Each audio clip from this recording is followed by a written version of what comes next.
الله من الشيطان الرجيم. بسم الله الرحمن الرحيم. يا أيها الذين آمنوا لا تتخذوا اليهود والنصارى أولياء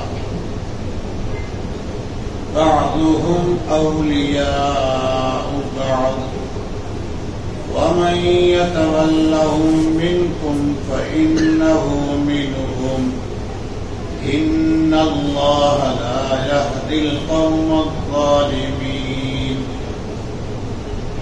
وترى الذين في قلوبهم مرض يصارعون فيهم يقولون نخشى أن تصيبنا دائرة فعسى الله أن يأتي بالفتح أو أمر من عنده فيصبحوا على ما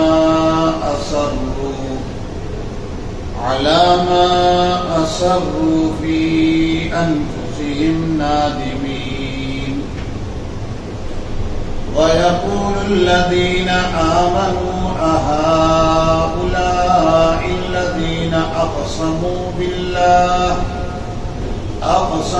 بالله جهد أيمانهم إنهم لمعكم حبطت أعمالهم فأصبحوا خاسرين. يا أيها الذين آمنوا من يرتد منكم عن دينه فسوف يأتي الله بقوم يحبهم ويحبونه أذلة على المؤمنين أعزة على الكافرين يجاهدون في سبيل الله ولا يخافون لومة لائم. ذلك فضل الله يؤتيه من يشاء والله واسع عليم. إنما وليكم الله ورسوله والذين آمنوا الذين يقيمون الصلاة ويؤتون الزكاة وهم راكعون. ومن يتول الله ورسوله والذين آمنوا فإن حزب الله هم الغالبون. صدق اللہ العظیم. آپ کے سامنے پارہ نمبر 6 سورت نمبر 5 سورت المائدہ کی آیت نمبر 51 سے 56 تک تلاوت ہوئی ہے. اللہ تعالیٰ کا ارشاد ہے یا ایھا الذین آمنوا، اے ایمان والو، لا تتخذوا الیہود والنصارى اولیاء، یہودیوں اور عیسائیوں کو دوست نہ بناؤ. بعضهم اولیاء بعض، وہ ایک دوسرے کے دوست ہیں، وہ ایک دوسرے کے حمایتی ہیں. وَمَن يَتَوَلَّهُم مِّنكُمْ، اور تم میں سے جو ان سے دوستی کرے گا، فَإِنَّهُ مِنْهُمْ، بے شک وہ بھی انہی میں سے ہوگا. إِنَّ اللَّهَ لَا يَهْدِي الْقَوْمَ الظَّالِمِينَ، یقیناً اللہ ظلم کرنے والوں کو ہدایت نہیں دیتے. فَتَرَى الَّذِينَ فِي قُلُوبِهِمْ مَرَضٌ يُصَارِعُونَ فِيهِمْ، جن لوگوں کے دلوں میں بیماری ہے آپ انہیں دیکھیں گے کہ وہ ان میں لپکتے ہوئے گھسے چلے جا رہے ہیں. یقولون، کہہ رہے ہیں، نخشا ہمیں ڈر ہے، خوف ہے، ان تصیبنا دائرہ، کہ ہم پر کوئی مصیبت آ پڑے، فعسى اللہ، ان قریب اللہ، ان یأتی بالفتح او امر من عنده، اپنی طرف سے کوئی فتح یا کوئی بات لے آئیں، فَيُصْبِحُوا عَلَى مَا أَصَرُّوا فِي أَنفُسِهِمْ نَادِمِينَ، پھر یہ اپنے دلوں میں چھپی ہوئی باتوں پر شرمندہ ہو جائیں۔ وَيَقُولُ الَّذِينَ آمَنُوا، اور ایمان والے کہیں گے، أَهَٰؤُلَاءِ الَّذِينَ أَقْسَمُوا بِاللَّهِ جَهْدَ أَيْمَانِهِمْ، کیا یہ وہی لوگ ہیں جو اللہ کے نام کی زور و شور سے قسمیں کھایا کرتے تھے، انہم لمعکم، یقیناً وہ تمہارے ساتھ ہیں، حبطت اعمالہم فاصبحوا خاسرین، ان کے اعمال اکارت ہوئے اور وہ نقصان اٹھانے والے ہیں۔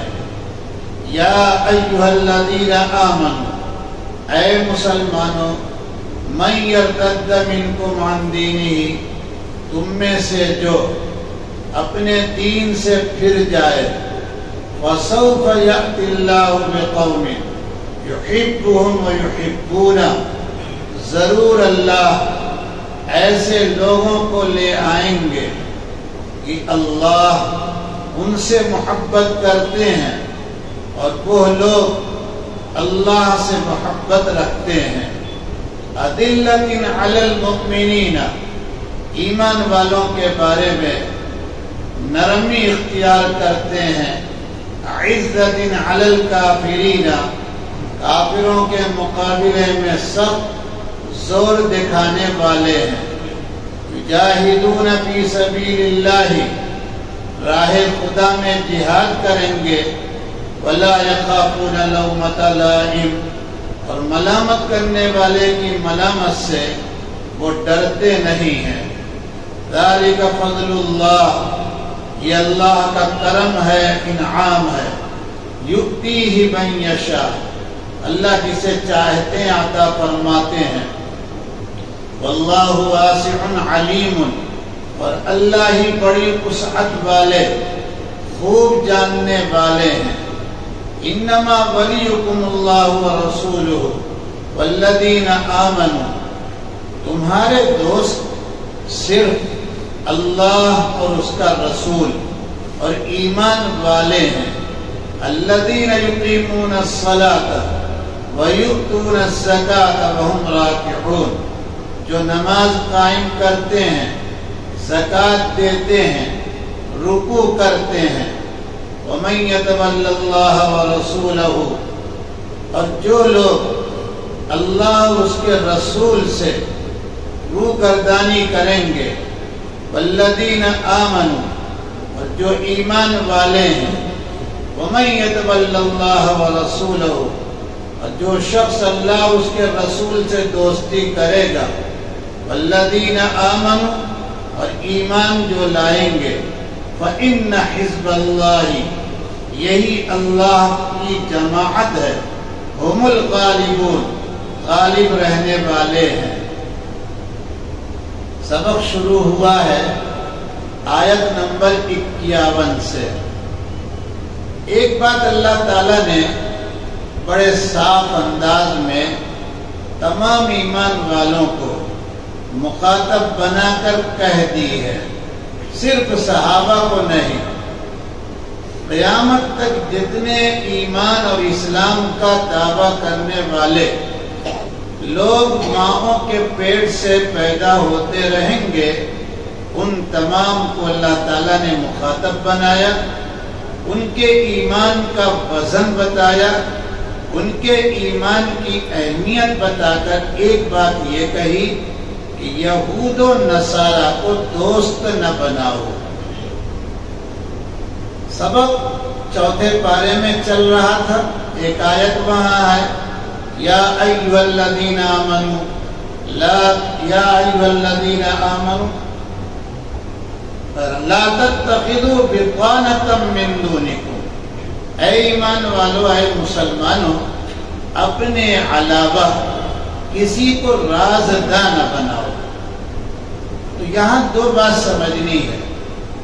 تمام یہود و نصارہ دنیا میں جو ہیں، سب سے قطع تعلق، دوری بنا کے رکھنا، لڑائی گویا کر لینا، یہ بات نہیں کہی جا رہی ہے، بلکہ ایسے یہود و نصارہ کو اپنا قریبی، اپنا ہمراز نہ بناؤ، جو تمہارے لیے، ملت اسلامیہ کے لیے، اللہ کے لیے، اس کے رسولوں بالخصوص حضرت امام الانبیاء کے لیے اور اسلام کے لیے دشمن بن کے اور مکمل دشمنی ہی کے راستے پر چلتے رہتے ہیں۔ ایسے لوگوں کو اے ایمان والو، اے اسلام والو، اپنا رازداں، اپنا دوست نہ بناؤ۔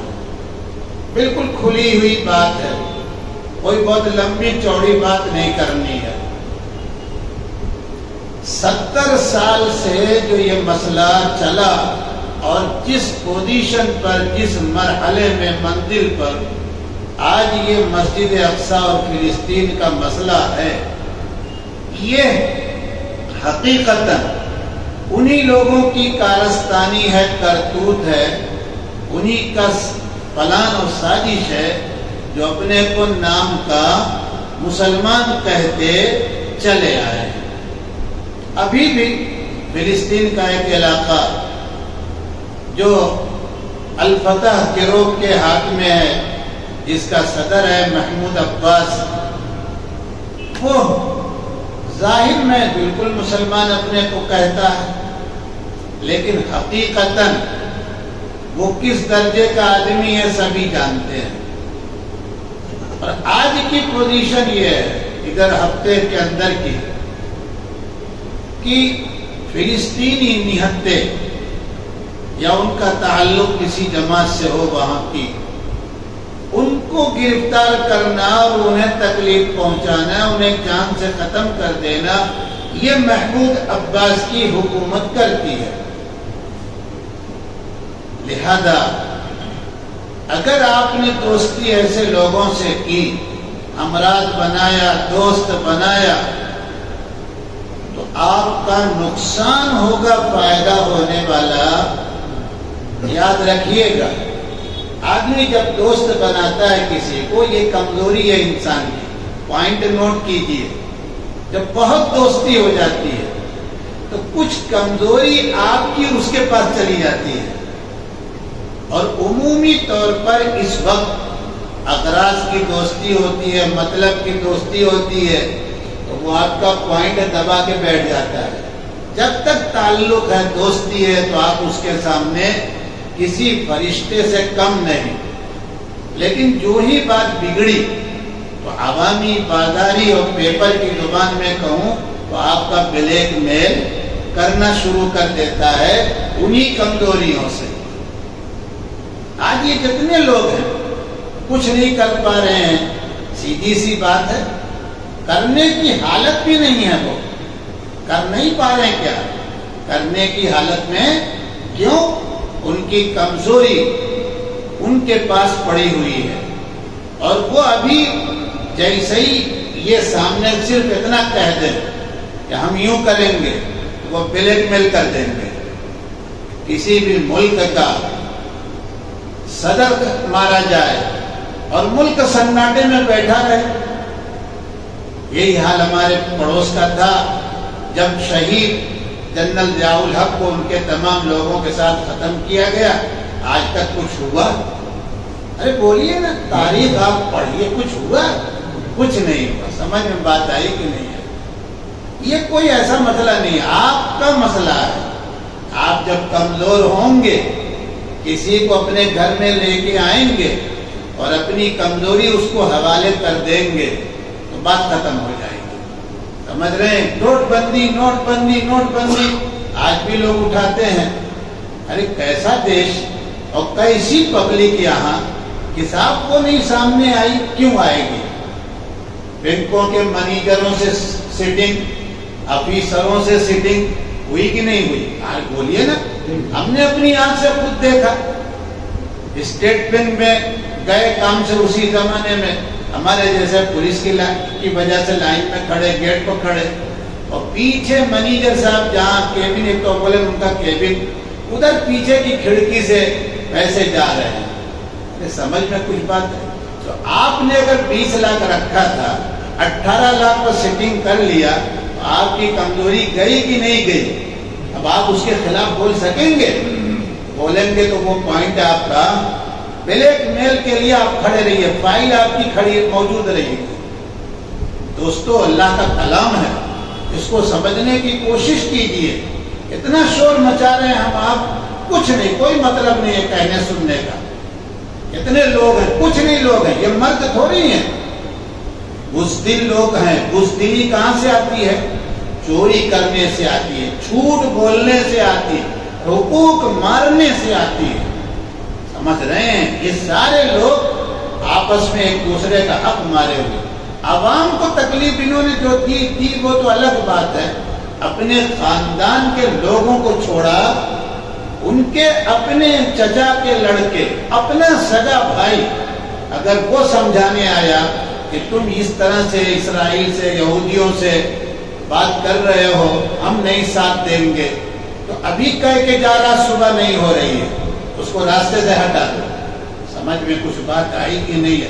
اور یہ جانتے ہیں، پوری ویڈیو بنا کے رکھا ہے، کل خدا نہ خواستہ تم اگر ہمارے خلاف کھڑے ہوئے تو ہم وہی تمہاری پبلک کے سامنے لا کے بلیک میل کریں گے تم کو۔ نہیں سمجھ رہے ہیں کہ نہیں؟ یہ سارے لوگ اسی طرح سے ہیں۔ کیا ہوا تھا؟ صحابہ تو بہت اونچی چیز ہے۔ صلاح الدین ایوبی سے ہار کے، شکست کھا کر آخری پلان بنایا انہوں نے کہ ایوبی کے خیمے میں برہنہ ننگی لڑکیاں بھیجیں گے، یا تو زنا میں وہ مبتلا ہوگا اور یا تو ان کا مرڈر کرے گا، دونوں صورت میں اس کی کمزوری ہمارے پاس رہے گی، بلیک میل پھر کریں گے۔ زنا اگر کر لیا تو ان کا یقین خود تھا عیسائیوں کا، آسمانی مدد اس کو ملے گی، اور اگر مرڈر کر دیا اس نے تو پھر کل تو ہم ساری پبلک میں لے کے پہنچ جائیں گے۔ عورتوں پر ہاتھ اٹھاتے ہیں یہ لوگ۔ 7 دن کی بات ہے، 1-2 دن کی نہیں۔ مولانا نے لکھا ہے تاریخ دعوت و عزیمت میں، 7 دن یہ عورتیں، لڑکیاں بالکل برہنہ آئیں، اور 7ویں دن جا کے رپورٹ کیا کہ یہ گونگا ہے، بہرا ہے، اندھا ہے، صرف قرآن پڑھنا جانتا ہے، اور دن میں لڑنے میں اس کا کوئی مقابل نہیں ہے۔ اس کو اس راستے سے آپ نہیں شکست دے سکتے، آپ کے اندر ہمت ہو تو سامنے مقابلہ کیجئے، کوئی اور دوسرا راستہ۔ 7 دن کے بعد یہ نتیجہ نکلا، تو کیا نتیجہ نکلا؟ پھر چابی، کنجی اور بیت المقدس اور پورے علاقے کی جگہ، یہ دیوار گریا، یہ سب قبضے میں حضرت صلاح الدین ایوبی کے آیا۔ نہیں سمجھ رہے ہیں کہ نہیں؟ نور الدین زنگی نے خواب دیکھا، امام الانبیاء بڑے بے چین ہیں۔ ایک دن دیکھا نور الدین اڑ گئے، پھر دوسرے دن دیکھا تھا نور الدین اور بہت سرخ چہرہ آپ کا ہو گیا، پھر چپ ہو گئے، آنکھ کھولی۔ پھر تیسرے دن خواب دیکھا نور الدین مصر میں ہے، وہ بادشاہ ہیں، انہی کے جنرل ہیں صلاح الدین ایوبی۔ تیسرے دن جب خواب دیکھا کہ حضور بہت بے چین ہے، تو وہاں سے چل پڑے۔ صلاح الدین کو بھی نہیں بتایا، یہ یہاں تھے فلسطین میں، اچانک یہاں پہنچے کئی روز کے بعد۔ اس کے بعد ملاقات ہوئی اور کہا ہم کو اتنے آدمی لے کر کمانڈوز بالکل تیار ہو کے 10 منٹ میں ہمارے ساتھ ہو جاؤ۔ کہاں چلنا ہے؟ کہاں مدینہ چلنا ہے۔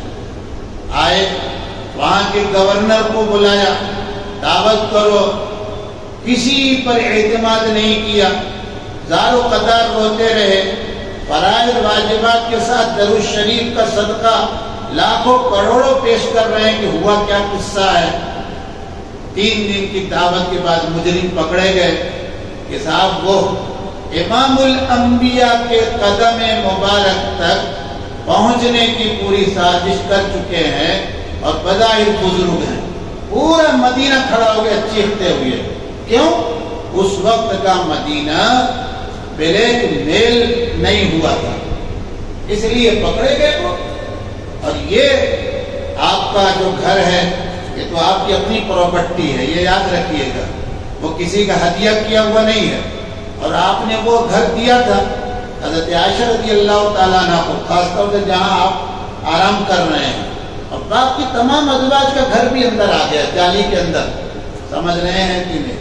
یہ پورا انہوں نے لے کر شیشہ، تانبا، پیتل، اسٹیل، لوہا پگھلا کر نیچے سے وہاں سے پگھلایا جہاں پانی ہے، اوپر تک چلے گئے. کوئی آسانی سے جا سکتا، بات ختم ہو گئی.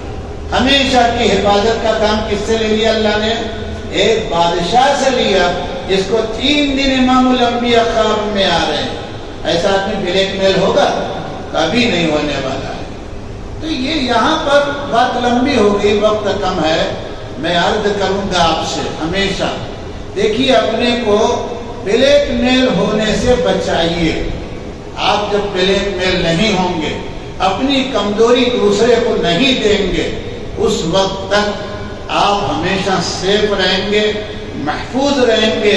اپنے دشمن کی آنکھ میں آنکھ ڈال کر 2 بات کہہ کے آپ آئیں گے. اور اگر آپ بلیک میل ہوتے رہے، کمزوری آپ ان کو اپنی حوالے کرتے رہے، یاد رکھیے پھر وہی حدیث کا جملہ ہوگا ہمارے اوپر کہ تمہاری بہت بڑی تعداد ہوگی، اتنی بڑی تعداد ہوگی کہ بارش میں جیسے پانی پر چھاگ اور کرکٹ اور کچرے ہوتے ہیں ان کو کوئی گن نہیں سکتا، اسی طرح تمہیں بھی کوئی گننے والا، لیکن تم کچھ کر سکتے. 20 کروڑ، اتنے ارب. توبہ الہی، یہ کس کام کے، کون سے مقصد کے لیے؟ خالی بس پانے گھر سے میں جا کر ٹماٹر اور گوشت کا بھاؤ معلوم کر رہے ہیں، بس اسی لیے آئے اور کوئی مطلب نہیں، کچھ نہیں ہو سکتا. بہرحال ایک بات تو یہ کہنی تھی کہ دوستی سے مراد اپنا راز بطانتاً، ایمان والوں کو ہمیشہ چاہیے ایمان کے خلاف جو لوگ ہیں ان سے راز کی، اپنی ملت کی، خود اپنی اکنامک، اپنی مالی حیثیت کبھی ان کے سامنے رکھنے کی ضرورت نہیں ہے. ایک بات یہ. دوسری بات یہ ہے جو یہود و نصارہ لڑتے نہیں ہیں، جنگ نہیں کرتے ہیں، یا انہوں نے جنگ کا موڈ نہیں بنایا یا اس کے مخالف پر لڑائی کی، جیسے آج ہے، اس کی مثال آج بھی ہے، بہت ہے. ادھر ایک ہفتے کے اندر آپ دیکھ لیجیے امریکہ میں، یورپ میں، برطانیہ میں، فرانس، جرمن میں، اسکول کالج میں، شہروں میں، خود اسرائیل کے اندر ایسے یہودی اس وقت موجود ہیں جو باقاعدہ اس بارے میں مکمل طور پر مخالف ہیں کہ تم اس کام کو بند کرو. اور وہ کہتے ہیں کہ دیکھو تم اپنا نقصان جو کر رہے ہو اس کے ساتھ ساتھ اصل قاتل تم ہو. سمجھ رہے ہیں کہ نہیں؟ آج بھی لیکن عوام ہوتی ہے، اس کے پاس طاقت نہیں ہوتی. جب وہ طاقت کسی کو دے دیتی ہے، یہ جو جمہوری مسئلہ ہوتا ہے الیکشن کا، اس میں 5 سال تک عوام قید ہو جاتی ہے. اگر 2 مہینے کے پیریڈ میں، 15 دن کے پیریڈ میں، اپنے الیکشن کے زمانے میں عوام اپنی طاقت کو صحیح محفوظ کر کے اور صحیح حاکم کے حوالے نہیں کرے گی تو 5 سال تو پھر وہ جانور بن کے رہے گی. یہ کمزوری ہے جمہوریت کی. حاکم اس میں پھر بدلا جائے گا نہیں. اور جو حاکم بیٹھے گا وہ 5 سال میں اپنا پنجہ اتنا گاڑے گا کہ اگلے 5 سال اس کو آنے میں بہت کم رکاوٹیں ہوں گی. سمجھ رہے ہیں کہ نہیں؟ یہ کوئی فتویٰ تو نہیں دے رہا ہوں، یہ کوئی بات، یہ آنکھوں دیکھیے ایک بات ہے، یہ ایک بات ہے. اس لیے ہمیشہ اس بارے میں بہت چوکنا رہنا چاہیے کہ ہم طاقت دے رہے ہیں. اس کی مثال بالکل اپنی سوسائٹی کی ہے. سوسائٹی سسٹم اچھا ہے، آپ سمجھ لیں. اگر ایسی طبیعت کے آدمی کو خزانچی آپ نے بنایا جو 2-4 چائے پینے میں کوئی اس کو کوئی غلط محسوس ہوتا تو وہ سال کے 2-4 ہزار تو ادھر ادھر کر ہی دے گا. سمجھ رہے ہیں کہ نہیں؟ اور دکھائے گا یہاں کام ہوا، وہ کام ہوا، یہ کام ہوا. آپ کیا کر سکتے ہیں؟ کچھ کر سکتے ہیں؟ اب ایک ہی راستہ ہے کہ اس کو طاقت استعمال کر کے آپ کیا کر دیں؟ ہٹا دیں. لیکن اگر وہ 9 ووٹ ہیں تو 9 ایک جگہ پڑنے چاہیے، اور اگر 9 جگہ پڑے تو جیتے گا کون؟ وہی آپ کا سیکریٹری جو پہلے سے تھا. آپ کی مرتبہ تو مخالفت میں اور ہاتھ مارے گا، کہے گا اچھا ٹھیک ہے آؤ. تو سالانہ جو بجٹ 2 لاکھ بچتا تھا وہ دکھائے گا 1099 روپیہ. وہ کہاں چلا گیا؟ کہا دیکھ نہیں رہے سب کتنا کام ہوا ہے. کام ہی کام تو ہے. سمجھ رہے ہیں؟ سمجھنے کی کوشش ہونی چاہیے. کیا سمجھاؤں آپ کو؟ درس قرآن کروں کہ آپ کو سمجھاتا کروں؟ سمجھ رہے ہیں؟ سیاست اتنی آسان نہیں ہے. یہ سیاست بڑی نالائق ہے. اس نے تو اچھوں کو لپیٹ کے رکھ دیا، ختم کر دیا. قومیں تباہ ہوئی ہیں، برباد ہوئی ہیں معمولی سی غلطی پر. اس لیے بہت چوکنا رہنا چاہیے، بہت ہوشیار رہنا چاہیے کہ ایسے لوگوں کو ذمہ دار بنانا چاہیے کہ جو اپنا 10 روپیہ ڈالنے کی جگہ پر کبھی 10 پیسہ اس کا ہاتھ لگائیں. تب جا کے قوموں کی اکنامک مضبوط ہوتی ہے، ان کے ادارے مضبوط ہوتے ہیں، ان کی کیا نام ہے کہ سوسائٹیاں مضبوط ہوتی ہیں. ایسے ہی نہیں کمزوری آتی. گھر میں دیکھ لیجیے آپ، اگر گھر کے خرچ میں 4 آدمی نے ہاتھ مارنا شروع کیا تو آپ بتائیے ماہانہ خرچ قابو میں آئے گا؟ ابھی قابو میں آنے والا. آپ گئے بازار، وہاں سے ایک پارسل آپ لائے، آپ گئے تو آپ بھی لائے، وہ لایا، کھائیں گے کتنا؟ اور باقی جو جائے گا صبح کو کچرے میں. ہو گیا کام. 31 تاریخ تو ابھی بہت دور ہے، 15 ہی کو معاملہ. یہ سیدھی بات، اس میں کوئی ولایت اور بزرگی کی بات نہیں ہے کہ یہ بزرگ لوگ ہیں تسبیح بتا دیں گے، وظیفہ پڑھ لیں گے. کچھ نہیں ہونے جانے والا ہے. اللہ تعالیٰ نے یہاں کے نظام کو ہم کو آپ کو دیا ہے کہ سمجھیے اور اس کو بنائیے. بہرحال تو جو یہودی اور عیسائی لڑتے نہ ہو، جنگ نہ کرتے ہوں، اندر سے دل تو بگڑا ان کا بھی رہے گا، لیکن وہ آپ کے خلاف آتے ان سے معاہدہ کر سکتے ہیں، دوستی نہیں. امام الانبیاء صلی اللہ علیہ وسلم ہجرت کر کے مدینہ پاک جب تشریف لے آئے ہیں تو سب سے پہلا آپ نے امن و شانتی کا ایگریمنٹ کیا، اور اس میں 3 بڑی کمیونٹی تھی یہودیوں کی جنہوں نے آ کر دستخط کیا ہے. سمجھ رہے ہیں؟ آج بھی وہ سب موجود ہے. بنو نذیر، بنو قریظہ، قینقاع اور خیبر کے سارے لوگ آئے، اور اس میں یہ بات طے ہوئی تھی تمہارے کسی سے مقابلہ ہوگا ہم ساتھ دیں گے، ہمارا جو دشمن ہے اس کا مقابلہ کرنے کے لیے تم کو ہر طرح کی اپنی مدد لے کے آنا ہے. تو یہ ہو سکتا ہے، اس میں کوئی حرج کی بات نہیں ہے. اسی طرح معاہدے ایگریمنٹ ہوتے ہیں کاروباری، اکنامک، تجارتی. اس میں بھی اوپری سطح سے جو ضرورت کی چیز ہے، مثال کے طور پر ان کے 10 جہاز کرائے پر لینے، اس کی بات آپ کر لیں. لیکن آپ جو مال لے کے جائیں گے اس میں آپ کے کتنے کام والے ہیں، ان کی سیلری آپ کتنی دینے والے ہیں، یہ سارا ڈیٹیلز ان کو دینے کی ضرورت نہیں ہے. اس کے بعد اللہ تعالیٰ کہتے ہیں سنیے گا غور سے، وقت ختم ہو رہا لیکن سن لیجئے. بعضهم اولیاء بعض، یہ یہود اور نصارہ عیسائی تمہیں نظر آتے ہیں الگ الگ، لیکن یہ ایک دوسرے کے دوست ہیں، حمایتی ہیں. یہ سب کچھ اپنی کمیونٹی دوستی برقرار رکھنے کے لیے لٹا دیں گے. آج ہی کس کی مثال ہے؟ امریکہ اپنے کو عیسائی کہتا ہے کہ نہیں کہتا ہے؟ ارے بولو نا. برطانیہ کہتا ہے کہ نہیں کہتا ہے؟ فرانس کہتا ہے کہ نہیں؟ کینیڈا وہ اپنے کو عیسائی کہتا ہے کہ نہیں؟ اور بھی کتنے ملک ہیں. اور اسرائیل کیا ہے؟ یہ اپنے کو یہودی کہہ رہا ہے. عیسائی ہمارے مولانا رابع صاحب رحمۃ اللہ علیہ کی زبان میں کہیں اتنے بے شرم ہیں، مسلمانوں کی دشمنی میں دونوں ایک ہو گئے. عیسائیوں کو شرم ذرہ برابر نہیں آئی کہ یہودیوں نے عیسیٰ علیہ السلام کو تو جائز اولاد بھی نہیں مانا ہے، نعوذ باللہ، پہلے بھی بتا چکا ہوں آپ کو۔ اللہ خود اس راز کو کھول رہے ہیں۔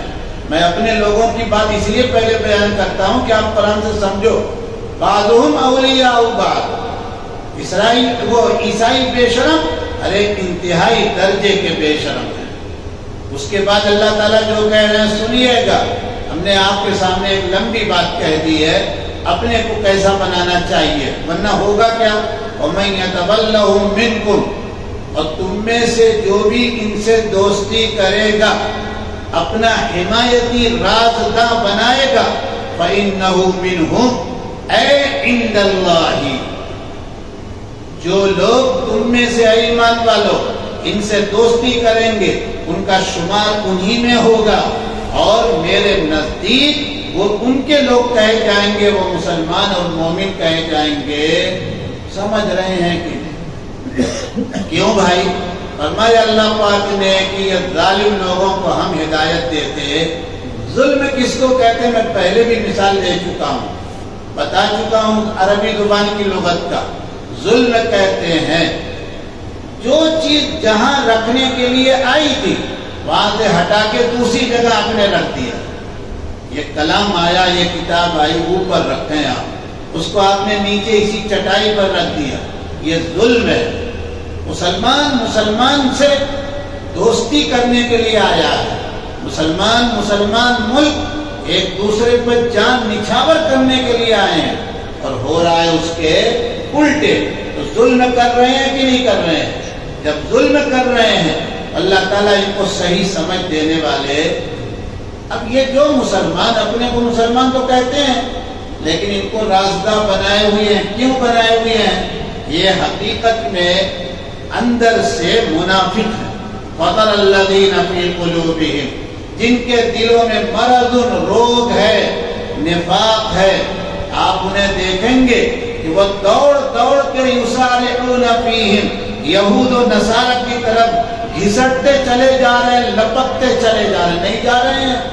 ارے بولیے، ارے قرآن تو دیکھے کیسی تفسیر، آج کے حالات قرآن کی تفسیر ہے، نہیں سمجھ رہے ہیں؟ آپ دیکھ لیجیے، سنیے نا، سمجھ کے سنیے، سمجھ رہے ہیں کہ نہیں؟ کچھ سمجھیے تو آپ دیکھیے کہ کیسی تفسیر ہو رہی ہے۔ دوڑ دوڑ کے، کسی کو توفیق نہیں ہو رہی ہے کہ کم سے کم رفح بارڈر تک جا کر کسی فلسطینی سے پوچھ لیں کہ کتنا دن ہوا پانی پیے ہوئے، لیکن ہر ایک اسرائیل کے پاس پہنچ رہا ہے یا اسرائیل کا آدمی آ رہا ہے، نہیں آ رہا ہے۔ ارے میں غلط کہہ رہا ہوں، آپ غلط کہہ دیجیے تو بتائیے مجھ کو۔ یہ ہے فَطَرَ الَّذِينَ فِي قُلُوبِهِمْ۔ اچھا ایسا کیوں کرتے ہیں؟ اللہ سے زیادہ اپنے بندوں کا راز کوئی نہیں جانے گا، کمزوری نہیں جانے گا۔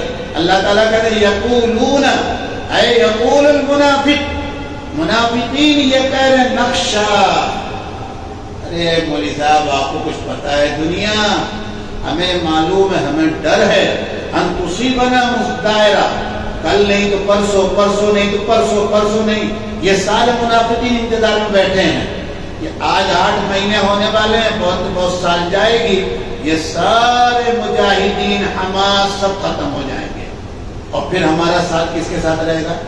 ارے بولو نا، ان کے ساتھ رہے گا۔ تو دوستی پہلے سے رکھو، ان کے ساتھ جانے کی ضرورت۔ نخشا ان تصیبنا دائرہ، اللہ کیا کہتے ہیں؟ سنو توجہ سے، فَعَسَى اللَّهُ، ضرور اللہ اپنی طرف سے فتح لے کے آئیں گے، یا کوئی ایسا اللہ کی طرف سے کرشمہ آئے گا کہ ان کو سمجھ میں بات آئے گی، فَيُصْبِحُوا عَلَىٰ مَا أَصَرُّوا فِي أَنفُسِهِمْ نَادِمِينَ، دلوں میں جو چوٹ چھپائے ہوئے ہیں اس پر شرمندہ ہو کر رہیں گے۔ شرمندگی تو شروع ہو چکی ہے، شرمندگی شروع ہو چکی ہے، ہم آپ سمجھ نہیں رہے ہیں، وقت کم ہے، پھر دیکھا جائے گا، کبھی بتائیں گے پھر زندہ رہ گئے تو۔ وَيَقُولُ الَّذِينَ آمَنُوا، ایمان والے بڑے سادے پودے ہوتے ہیں، جب انہوں نے دیکھا اسی حالت میں کہ صاحب یہ تو کہتے تھے اِنَّهُمْ لَمَعَكُمْ، اے مسلمانوں ہم تمہارے ساتھ ہیں، اللہ کی قسمیں زور زور کھا کے کہتے تھے، ہوا کیا؟ پتہ چلا کہ صاحب یہ سب اپنے غرض کی وجہ سے تعلق رکھتے تھے. کوئی مطلب تھا کہ جو کچھ محنت انہوں نے دنیا میں کی ہے یہ عقارت ہوگا, ختم ہوگا. اس کے بعد اللہ تعالیٰ نے کہا ایمان والوں تم میں سے جو مرتد ہو جائے. مرتد یہ بھی عربی لفظ, ارتداد یہ بھی عربی لفظ. لغت میں صرف اتنا معنی اس کا ہوگا کہ آدمی جس راستے پر, جس فکر پر, جس طریقے دین پر ہو, مذہب پر, اس کو چھوڑ کر پچھلا اپنا پرانا جس غلطی پر تھا اس کو اختیار کر لے. یہ ہے ارتداد. اور اس کی بہت قسمیں ہیں, تفصیل میں جائیں گے تو بہت وقت لگے گا. نماز پڑھ رہا ہے آدمی, سنو غور سے, نماز پڑھ رہا ہے, زکات بھی دے رہا ہے, حج بھی کر رہا ہے, داڑھی بھی ہے, شکل مسلمانوں کی, سب کچھ, لیکن کیا کہتا ہے معلوم؟ دیکھیے یہ جہاد جو آپ لوگ کرتے ہیں دہشت گردی ہے, یہ فکری ارتداد ہے, ذہنی.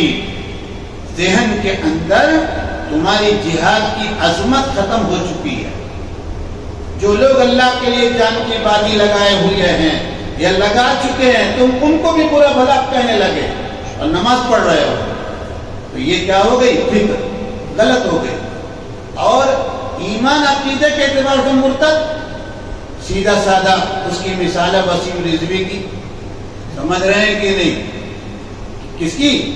ارے ڈرتے کیوں رہتے ہیں آپ؟ ہاں, وسیم رضوی کی. دھوبی کا کتا, نہ گھر کا نہ گھاٹ کا, کہیں کا ہوا وہ.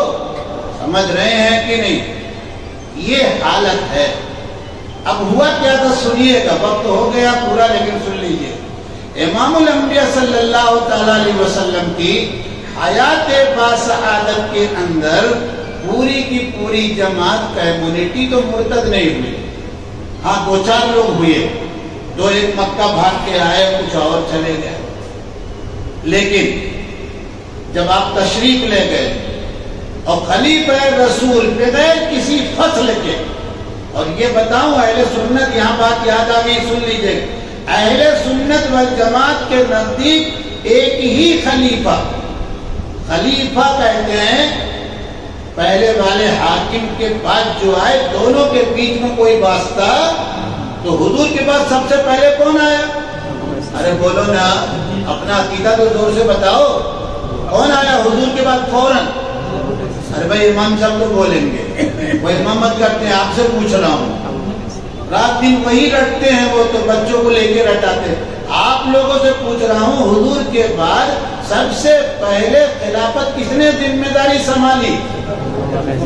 الحمدللہ. چلیے تھوڑا دھیرے دھیرے بولے آپ, ایک کا دکھا سن کے یہی ایسے ہی کر لیجیے تو بھی پکے ہو جائیں گے. اب اس کے بعد حضرت عمر آئے, تو حضرت عمر اور حضور کے بیچ میں واسطہ ہوا کہ نہیں؟ ارے بولو. پھر حضرت عثمان آئے, تو حضرت عثمان اور حضور کے بیچ میں واسطہ ہوا. پھر حضرت علی آئے, تو حضرت علی اور حضور کے بیچ میں واسطہ ہوا.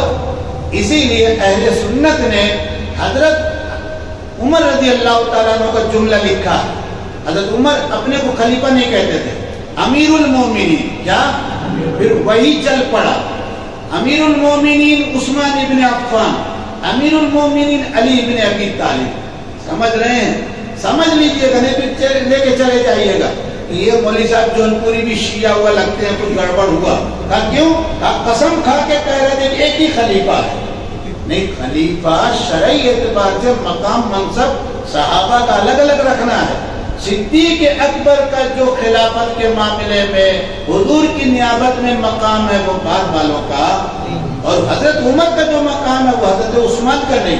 حضرت عثمان کا جو وقت ہے علی کا نہیں. سمجھ رہے ہیں کہ نہیں؟ اگر یہ عقیدہ نہیں یاد رکھیں گے تو حیدری چوک والے تو یہی آپ کے کہیں گے کہ بھائی حضور کے بعد ڈائریکٹ کون؟ علی. سمجھ رہے ہیں؟ تو پھر بیچ کا قیامت کیا ہو گیا؟ تو ہم لوگ بھی وہی کہتے رہیں گے یا علی یا علی. پھر ہو گیا تب تو ہم اور وہ دونوں مسلمان ہو گئے پھر تو. لیکن فرق ہوا کچھ کی نہیں؟ فرق ہے, بہت زیادہ فرق ہے, بہت زیادہ فرق ہے. اللہ تعالیٰ اس فرق کو سمجھنے کی توفیق عطا فرمائے.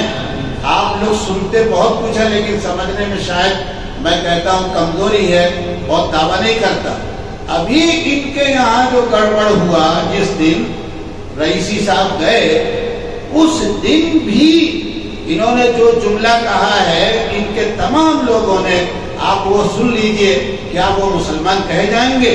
انہوں نے کہا رو رو کے اپنی فارسی زبان میں، علی علیہ السلام آپ ہی مدد کیجئے ہماری، حسین علیہ السلام آپ ہی مدد کیجئے، یا علی کر کے بے چین رو رہے تھے، تڑپ رہے تھے۔ بولیے مسلمان کہے گا؟ ارے بولو بھائی، آپ لوگ یار پتہ نہیں کیسے ہم ہی چلاتے ہیں اکیلے، آپ بھی بولا کیجئے نا محمدی والے کو ساتھ ہو تو ہو جائے۔ آپ کچھ چیزوں میں تو چلائے کیجئے، آپ لوگ بھی پتا چلے کہ دل کے اندر کچھ چیز آئی ہے۔ میں نے سنا، میں نے بلا کے سب بچے تھے اس وقت، میں نے کہا سن، بڑی عبرت کی بات ہے کہ شیطان مصیبت کے وقت بھی ان کو کافر مشرک بنا کے رکھے ہوئے ہے۔ مسلمان پر مصیبت آتی ہے تو مسلمان کیا کہتا ہے؟ یا اللہ آپ ہی فیصلہ کیجئے گا، آپ ہی تسلی دیجئے، اطمینان صبر دیجئے ہمارے بس میں، یا اللہ کہتا۔ مسلمان یا محمد کہتا ہے؟ ارے بولو نا بابا۔ لیکن یہ اس دن بھی جنازے اور تابوت کے پیچھے پاگلوں کی طرح ناچ رہے ہیں۔ میں نے اس دن یہ سوچا تھا کہ ملاقات جب آپ کی تو بتاؤں گا کہ دیکھو عبرت کی چیز ہے، اتنی بڑی مصیبت ان پر آئی، ملک ان کا گویا توڑ دیا گیا، اس کے باوجود یہ اپنے عقیدہ کفر پر باقی ہیں کہ نہیں ہے؟ اس لیے مسلمانوں اپنے ماں باپ کے لیے سورہ اخلاص 3 مرتبہ پڑھ کے سویا کرو، ایصال ثواب کر کے، کہ جو خون پلایا ہے وہ خون کیا ہے؟ توحید کا خون ہے۔ بہرحال ارتداد کی بات میں یہ کہہ رہا تھا کہ پوری کی پوری کمیونٹی حضور کے زمانے میں مرتد ہوئی، لیکن جب سیدنا ابو بکر صدیق رضی اللہ تعالیٰ عنہ تشریف لائے تو ارتداد کی بہت سازش رچی گئی، گویا آندھی چلی، اور قبیلہ کا قبیلہ مرتد، نئے نبی، مسیلمہ کذاب، اسود عنسی، طلحہ، اس طرح سے نبی پیدا ہوئے، اور قبیلہ کا قبیلہ مرتد ہو کے ان کو نبی ماننے لگا۔ بہت سے ایسے جن کی مثال پہلے دی ہے، نماز پڑھتے تھے لیکن کہا زکوٰۃ دیں گے تو فریضہ کا انکار کرے گا تو مسلمان رہے گا۔ بہتوں نے یہ کہا کہ زکوٰۃ تو دیں گے لیکن اپنی مرضی سے دیں گے، حالانکہ اس وقت اسلامی قانون کے اعتبار سے خلیفہ کی اطاعت فرما برداری کرنا ہے کہ زکوٰۃ بیت المال میں جائے گی، زکوٰۃ اپنے طور پر، تو وہ بھی مرتد ہوئے کہ نہیں؟ اب اللہ تعالیٰ کیا کہہ رہے ہیں؟ اور یہ کہا حضور کے زمانے میں تاکہ امام الانبیاء اطمینان سے دنیا سے جائیں کہ اللہ اپنے دین کے محافظ ہیں۔ اللہ نے کیا کہا؟ فَسَوْفَ يَأْتِ اللَّهُ بِقَوْمٍ، گویا اللہ تعالیٰ نے کہا ہے میرے محبوب آپ اطمینان سے میرے پاس تشریف لائیے، آپ کے بعد صدیق اکبر کی حیات میں، خلافت میں مرتد سب کے سب ہو جائیں، کوئی فرق پڑنے والا نہیں ہے۔ ہم ایسے مسلمان لے کر آئیں گے، یعنی پیدا کریں گے جو ہم سے بھی محبت کریں گے، یحبہم، اور ہم ان سے محبت کریں گے، ویحبونا، یعنی وہ مسلمان اللہ سے محبت کریں گے، اور اللہ کس سے کرے گا؟ جب اللہ محبت کرے گا اور وہ لوگ اللہ سے کریں گے تو ان کے ایمان میں کوئی شک تو نہیں ہے۔ اب اللہ تعالیٰ نے صفت بیان کی، اذلۃ علی المؤمنین، مسلمانوں کے بارے میں بڑے نرم دل ہوں گے وہ، اعزۃ علی الکافرین، اور کافروں یعنی اسلام دشمنوں کے مقابل میں بڑے زور آزمات، سخت ہوں گے، بزدلی دکھائیں گے، اور اللہ کے راستے میں جہاد کریں گے۔ ولا یخافون لومۃ لائم، کوئی انہیں برا بھلا کہے گا تو اس سے ڈر کر حق بات کو چھپانے والے۔ یہ کون لوگ تھے؟ مفسرین نے تو ایک قبیلے کا نام لیا، بنو ثقیف، بنو سلیم، کہ یہ حضرات صدیق اکبر کے زمانے مسلمان ہو کر اور خالد ابن ولید رضی اللہ تعالیٰ ساتھ ہو گئے مسیلمہ کذاب سے، مرتدین سے لڑنے کے لیے، اور جنگ یمامہ جب شروع ہوئی تو اس میں انہی حضرات کی پہلی تعداد اور بڑی تعداد تھی۔ لیکن یہ تو ہم نے مفسرین کے بات پر نقل کر دیا، ہم انہی کے ساتھ دائرے میں رہتے ہیں، لیکن مثالیں ہمارے اس ملک میں بھی ہیں۔ سید احمد شہید رحمۃ اللہ علیہ نے جب دیکھا کہ دین پر حملہ ہو رہا ہے، دین کو سمجھ رہے ہیں کہ اللہ کا نام بھی لو، کفر بھی کرو، شرک بھی کرو، انہوں نے محنت کی، لاکھوں لوگوں کو توبہ کرایا، کئی لاکھ لوگوں کو شرک سے توبہ کرایا، یہاں کے اس وقت کے لوگوں نے یہ فتویٰ دے دیا تھا حج کر سکتے نہیں ہیں، کسی مالدار پر حج فرض نہیں ہے۔ کیوں؟ تاکہ راستہ محفوظ نہیں ہے۔ سید صاحب رحمۃ اللہ علیہ نے تقیہ رائے بریلی سے 800 سے زیادہ لوگوں کو لے جا کر حج کر کے 2 سال کے قریب وہاں رہ کر واپس آئے۔ اور پھر سید صاحب نے یہ دیکھا اس زمانے کے ہمارے جیسے علماء اور عوام میں کون جائے طاقت لڑنے کے لیے، کون جہاد کرے، ارے بھائی امن خراب ہوگا، شانتی ہوگی، یہ ہوگا وہ ہوگا، بھنگ ہو جائے گی۔ تو سید صاحب نے محنت کیا اور بالا کوٹ میں جا کر اپنے جان کا نذرانہ بھی پیش کر دیا۔ مجدد الفسانی رحمت اللہ علیہ نے اکبر کے زمانے میں دیکھا کہ دین کی حقیقت، دین کو اصلی شکل میں مٹایا جا رہا ہے۔ حالانکہ اکبر کے وزراء میں کئی عالم تھے، یہ بھی یاد رکھیے گا، سمجھ رہے ہیں؟ سید صاحب ارے مجدد الفسانی نے سرہند وہاں سے کھڑے ہو گئے اور کہا کہ نہیں، کوئی سمجھوتا نہیں ہوگا۔ اکبر لڑائی کرتا رہا، ناراض ہوتا رہا، جہانگیر نے قید بھی کر دیا مجدد صاحب کو، لیکن اللہ تعالیٰ نے پھر وہ رنگ دکھایا کہ صاحب ایک وقت آیا کہ یہاں اسلام اصلی حقیقت میں اورنگزیب کی شکل میں آیا۔ تو یہ ساری چیزیں اس قرآن کی تفسیر ہے۔ اللہ ہم کو اور آپ کو سمجھنے کی توفیق عطا فرمائے۔ سبحان ربک رب العزت عما یصفون وسلام علی المرسلین والحمد للہ رب العالمین۔